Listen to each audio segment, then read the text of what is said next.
thank you so much for coming. Appreciate it. Ken Reid. Thank you, Mr. Secretary and members of the panel. My name is Ken Reid. Thank you very much. I live in McLean, but I spent some 20 years living in Loudon. I served 10 years as a county supervisor and a council member in the town of Leesburg. So I know a little bit about transportation. I think I was also an NVTC commissioner, and I was briefly on the NVTA advisory committee. I am currently running for state senate in District 37, in the new District 37 in Fairfax County, and I'll be on the ballot in November. My website is kenreid.org. Today there was another crash in the vicinity of Fairfax County Parkway and Braddock Road near Pope's Head Road. 2 were injured, at least one was a police officer.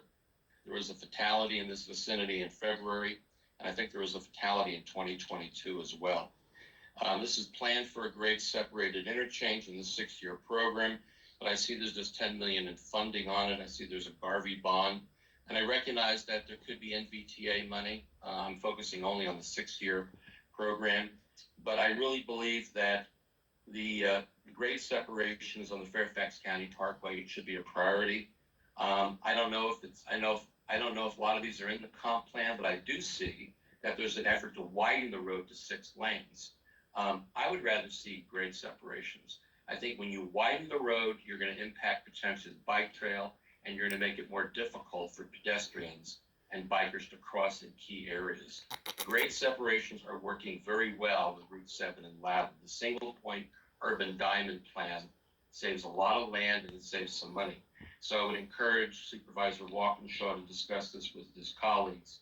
Again, I have not looked yet at the countywide transportation plan and to see if you're planning interchanges. I don't believe you are, but I think there are areas in the Fairfax County Parkway where we need, like in the Franklin Farm area and others. And this accident today, I think, highlights that. I am positive that these bike and pedestrian projects are important projects, but I noticed about half the money is going into those projects versus roads, and I know the road projects are extremely expensive. I understand that. I think all roads should be multimodal. Whenever we plan a new facility, there has to be a bike and pedestrian access, and if necessary, if like for express highways, toll lanes, HOV lanes. I just think that we need to be focused on the fact that if we're talking about equity and how transportation impacts communities of color, and if we're concerned about traffic congestion, let's remember that a lot of lower income people cannot afford electric cars, and they have to drive, and they drive cars that use gas, and they get stuck in congestion.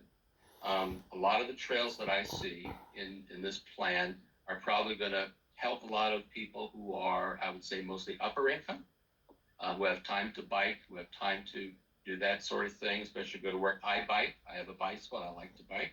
Lived in Norfolk for a couple of years. What's great about living in Norfolk is it's flat, and you can bike anywhere. I wish we had that in Northern Virginia, but we don't. So let's not forget that as we move forward. And finally, I want to talk a little bit about I-95. I am pleased that we're extending the hot lanes and we're looking at reversing some of them, but frankly, the road needs to be widened all the way to Richmond. It really does. Amtrak is a nice alternative, and I recognize that there's money from the feds to do this, but frankly, it is not going to do much to alleviate congestion. It gives a good alternative for people to use, but the road is a mess. It is terrible even on weekends going through Fredericksburg to try to get to Northern Virginia. If we want to be ambitious, we can even look maybe at a brand new road. It's really tough because there's no right-of-way for it, and I don't think it's in any plans. But we would look at a road that would connect US 17 in Fauquier County with Route 288 and I-64 west of Richmond. Of course, this needs to be studied.